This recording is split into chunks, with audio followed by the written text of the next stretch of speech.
cego São Padre voltava Pio, a né? enxergar, tantas curas. Tomás de Aquino, quando ele queria ter revelação de compreensão do texto de Isaías, né? Você vai encontrar isso essa citação de um contemporâneo dele no livro Som de Milagres, que conta desde o judaísmo até os tempos atuais sobre a oração em línguas a partir dos padres da igreja. Nossa, Bernardo de Claraval no fogo da unção, meu Deus do céu. E aí, Tomás de Aquino, para ele interpretar alguns textos da Sagrada Escritura, na cela dele aparecia Pedro e Paulo dando revelação para ele. Por isso que ele escreveu a grande Suma Por Teológica. isso que ele escreveu o que Suma escreveu, Teológica né? não vem por acaso, vem de um homem que era orador no Espírito. Tinha que ser, né? Para fazer o que ele fez. Então nós estamos nessa Só vibe. mediante a graça, né? E aí, o interessante é que você passa então a ter uma vida ativa no Espírito. E aí o Espírito Santo começa a revelar coisas.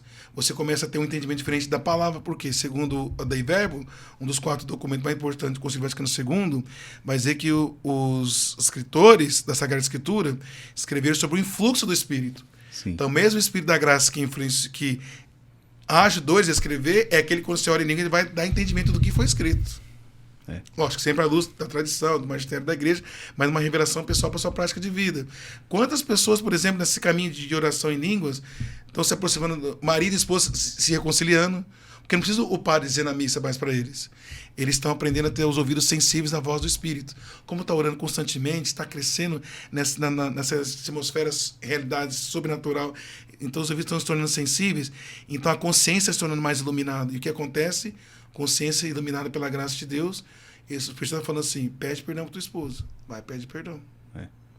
Então mas precisa de um dia só para isso. Que catequese maravilhosa, padre. Não, é assim, eu fiz a escolha nesse tempo de dar a vida por isso. Não, e maravilhoso a gente perceber a riqueza da igreja, que é a diversidade de carismas, né?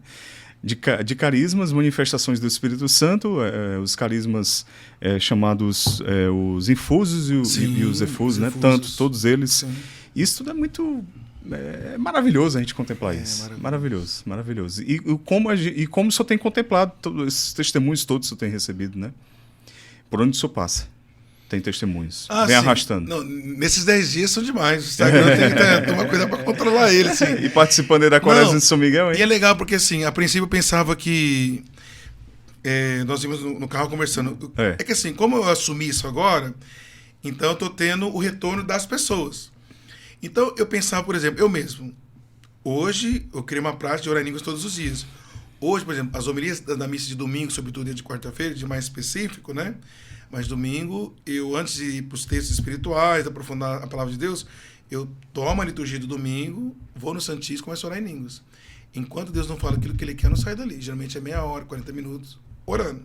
Aí vou, digito mais ou menos aquilo que Deus disse, e depois eu vou ler uma homilia de 1,16 m, atualizar no contexto hoje do Papa Francisco, catei na hora São Tomás de Aquino, que ele vai lendo versículo por versículo, o que os pais da igreja entenderam sobre esse texto bíblico, o que a igreja diz sobre isso, aí vai passo pelo catecismo, depois tem um norte-americano que me ajuda muito também sobre uma exegese bíblica da liturgia do final de semana, e depois atualiza o carisma na prática daquilo que eu vivo. Aí o Papa Francisco, inclusive, ajuda muito também, numa linguagem mais atual.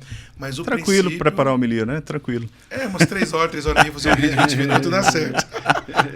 Então, mas essa experiência eu estou fazendo a partir dessa graça também, né? Sim. E é importante dizer, né, padre, o senhor também enfatizar que o dom de línguas é apenas ali, aberto, o primeiro ali, o pontapé inicial para você ter acesso aos outros dons, não é isso? Rapaz, e sabe uma coisa que eu estou pensando nesse tempo, que eu não tinha pensado antes? Já tinha observado, mas não com tanta evidência como agora, né? É que a igreja, ela nasce na Santa Ceia, né? Então Jesus está rezando ali a primeira missa, João 13 até o 17, esse contexto, o cenário da Santa Ceia. Então Jesus está rezando a primeira missa e já ordena os 12 apóstolos. Ela nasce ali. Aí ele vai, morre, ressuscita e sobe.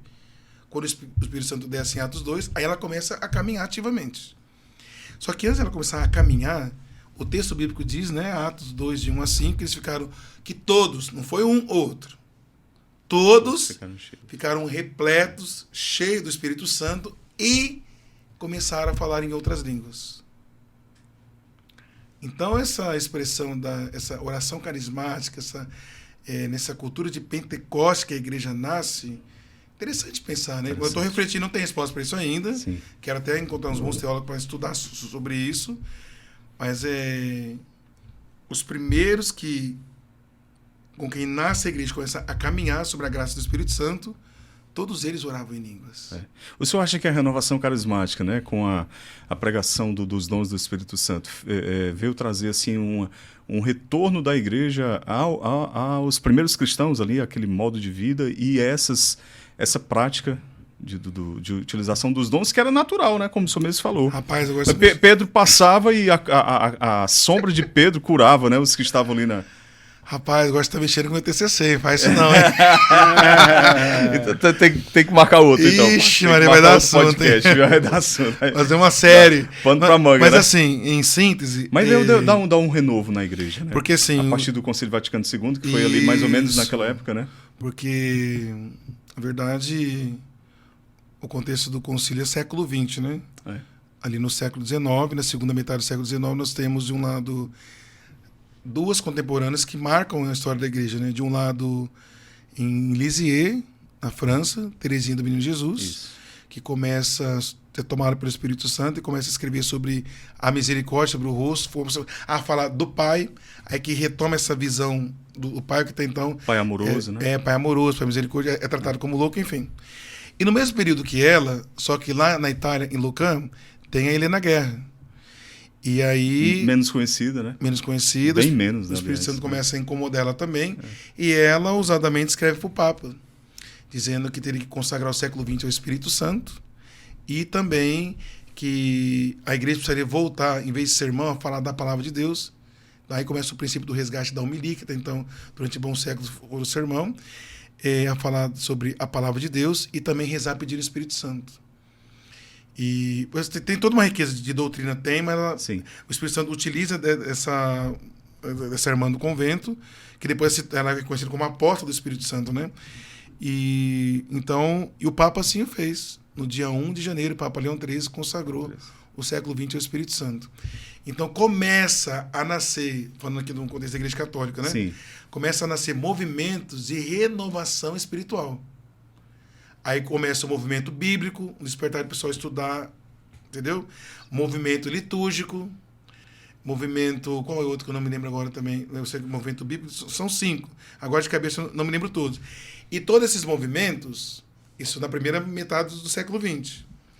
No meio da metade, de repente, Deus suscita um Papa transitório, João 23. Só que ninguém esperava o que ele ia fazer com a igreja, né? Abriu a janela e falou... Enviai, Senhor, o vosso Espírito, sopra um novo sopro na nossa igreja. E convocou o Concílio Vaticano II. Então, esses movimentos espirituais de renovação, eles fazem assim no Concílio Vaticano II. Bate com força. E o que há, sim, um retorno à patrística. Então, um movimento patrístico, que é algo que tinha ficado esquecido também. Pronto, aí então, o que retomou acontece? Todas as raízes ali da igreja. E quando você retoma os padres da igreja, automaticamente. Você retorna... Toda a Bíblia, sim, entende? Sim. Então, o princípio, meio e fim do Concílio Vaticano II, a ideia é o quê? Renovação espiritual da igreja.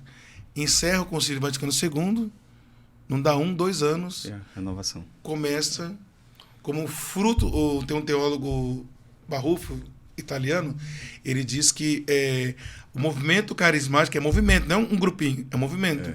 Então ele vem como resposta ao pedido de renovação do Concílio Vaticano II.